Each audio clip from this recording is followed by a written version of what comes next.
Assalamualaikum warahmatullahi wabarakatuh. Perkenalkan, nama saya Wildasari dari jurusan Pendidikan Biologi Fakultas Keguruan dan Ilmu Pendidikan. Baiklah, di sini saya akan mempresentasikan materi mengenai struktur dan fungsi kompleks Golgi atau badan Golgi. Struktur badan Golgi merupakan bagian dari sistem endoplasma yang menghubungkan retikulum endoplasma dan membran sel. Badan Golgi terbentuk oleh susunan lempengan-lempengan atau kantong yang khas dikelilingi oleh membran. Lempengan kantong ini disebut dengan sisterna. Selanjutnya yaitu ada komponen-komponen aparatus Golgi. Komponennya ini terdiri dari 3. Yang pertama, cisternae, merupakan bangunan dasar yang menjadi ciri badan Golgi. Bagian tepi cisternae biasanya mengembung dan berlubang-lubang. Daerah tepinya juga memiliki tonjolan yang akan cepat membentuk vaskula-vaskula atau mungkin akan membentuk sisterna baru. Yang kedua yaitu vesikula. Bagian vesikula terdapat di bawah bagian sisterna, yang terdiri dari banyak gelembung serta memiliki warna yang terang. Vesikula tumbuh dari retikulum endoplasma. Dan yang terakhir yaitu vakuola. Vakuola ini berada di bagian atas sebelah puncak yang terdiri dari banyak gelembung. Vakuola berisi bahan sekresi sisterna bagian atas dan akan pecah dan membentuk vakuola.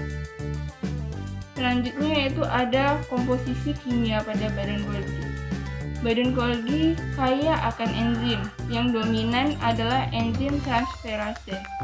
Enzim-enzim pada badan Golgi dapat digolongkan pada yang pertama glikosyltransferase untuk biosintesis glikoprotein atau enzim penanda.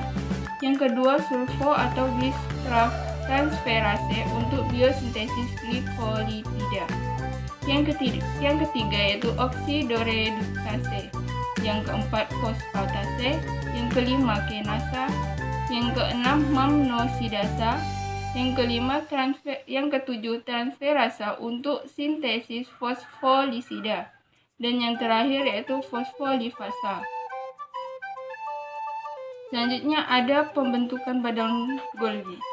Pembentukan intraseluler badan Golgi telah lama menjadi topik yang hangat diperdebatkan. Di antaranya berbagai pendapat bahwa mengatakan badan Golgi berasal dari yang pertama, vesikula yang melepaskan dari membran luas pembungkus atau yang menyelubungi inti. Yang kedua, vesikula yang dikirim dari retikulum endoplasma. Dan yang ketiga, vesikula yang dibentuk oleh tonjolan ke dalam dari membran plasma. Dan yang terakhir yaitu pembelahan badan Golgi yang terdapat di dalam sel. Dari beberapa pendapat tadi, pendapat yang diterima secara luas ialah pendapat yang mengatakan bahwa badan Golgi berasal dari vesikula yang dikirim dari retikulum endoplasma. Vesikula ini disebut dengan vesikula transisi. Selanjutnya yaitu ada fungsi badan Golgi dalam metabolisme. Fungsinya yang pertama yaitu memodifikasi protein dari retikulum endoplasma kasar. Memodifikasi ini terdiri dari 2 yaitu glikosilasi dan fosforilasi. Glikosilasi badan Golgi berperan dalam proses glikosilasi yang telah diawali dari retikulum endoplasma.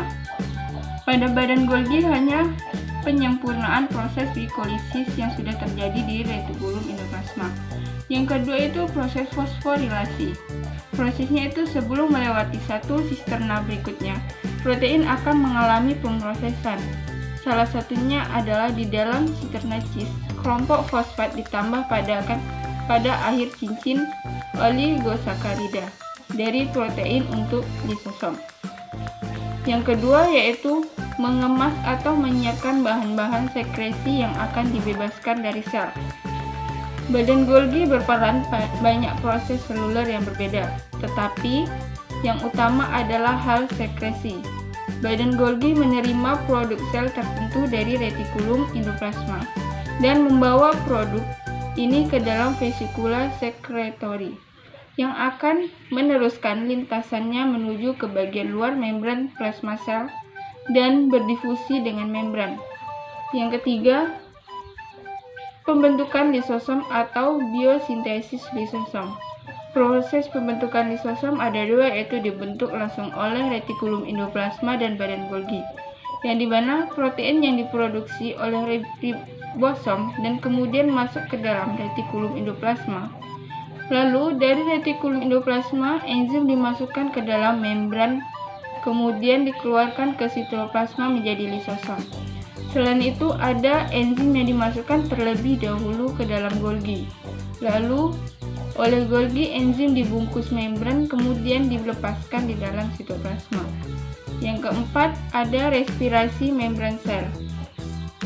Membran sel yang rusak akan direspirasi dengan vesikel-vesikel dari badan Golgi. Vesikel pengangkut dirangsang untuk melebur dan memembran sel setelah meninggalkan badan Golgi secara kontinu. Dan yang kelima yaitu pembentukan senyawa penyusun dinding sel. Ketika terjadi sitokinesis pada pembelahan sel, tumbuhan akan terbentuk matriks, di mana matriks disebut banyak terdapat vesikel-vesikel yang berisi bahan baku dinding sel. Lalu matriks dan senyawa tersebut akan melebur dan membentuk sekat di antara dua buah inti dari daerah mikrotubulus kutub untuk membentuk di dinding sel.